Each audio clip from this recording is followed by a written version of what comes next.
Three, and welcome to your Friday video. Now today it is Friday the 29th of January, and what we're going to do is we are going to use prepositions and inverted commas to end the chapter.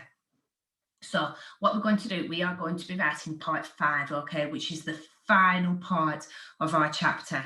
So as always, I've got my plan here, and I'm going to be writing this final part, okay? So Stanley heads home after a day of inventing with Flig. Stanley is exhausted. His Auntie Susan is cooking tea and asks where he has been all day long. Stanley tells his Auntie Susan, but she doesn't believe him and thinks he has an imaginary friend. So let's look at the success criteria for today. So we are going to use dialogue with inverted commas, so our speech marks. We are going to be using different prepositions, so there's a few there as an example. To have neat and legible handwriting, because I need to be able to read it, especially over a computer, and to include various punctuation. So your full stops, your commas, your exclamation marks, question marks, and especially those speech marks. So let's have a read of what Miss Dunn has done. Ooh, that's confusing to say, isn't it? So as always, the yellow parts are what you are to magpie, to copy, okay? And those purple parts are what you to change to adapt to your own story. So the sun had set. Stanley panicked. He knew his Auntie Susan would be wondering where he was. Stanley tried to explain to Stig that, oh, it's not Stig, Miss Dunn. So Miss Dunn needs to change that. And it's Flig, so I'm going to do it with my purple pen. There we go. That he had to go home, but Flig didn't understand. So Stanley, capital letter there. Silly Miss Dunn. See, always checking my work. So Stanley waved and Flig seemed to understand. Stanley dashed off. So you can write Emily dashed off, okay? He entered the darkness of the woods once again, travelled through the trickling streams and climbed over the fallen trees. So you can see here, I've got my prepositions included. So I've got through, I've got over. I haven't underlined them this time because you know how to put those in your sentences.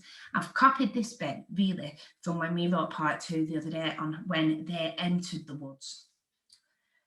At last, Stanley could see his auntie's house. So you could write, at last, Emily could see her granddad's house. Something like that. Change that sentence to your own story.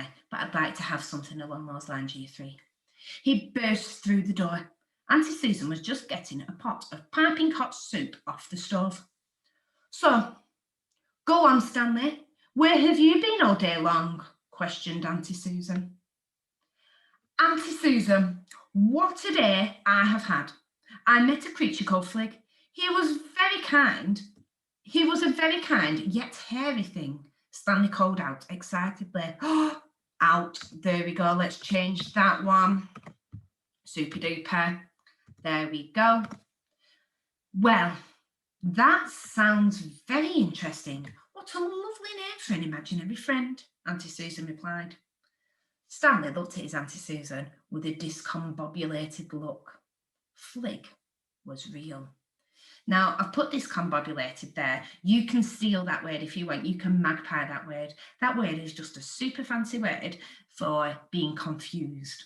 So that is what I'd like you to do today. Now, I'm just going to highlight this last bit. Now, I'm going to do Flig in purple because you might have a different character name for Stig.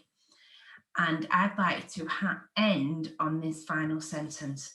Flig was real, but remember to change Flig to your own character name. I cannot wait to see your final parts of your chapter.